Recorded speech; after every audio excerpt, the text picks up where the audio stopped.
Hi, I'm Chef James and welcome back to Cooking with Zombies. I had to pick up fresh blood from the blood store. We have a picky zombie, and you also want to keep the temperature low so the blood doesn't curdle. Because if the blood curdles, the zombies won't eat it. I know this because I did it once and I almost got eaten alive.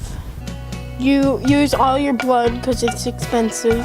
We're gonna add our garnish, the eyeballs. Okay, now it's ready. Okay, we are ready to serve. No, we're gonna call the zombies in now. Food, come get your food.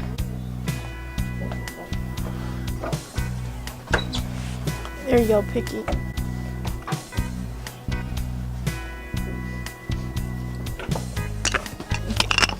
Commence eating.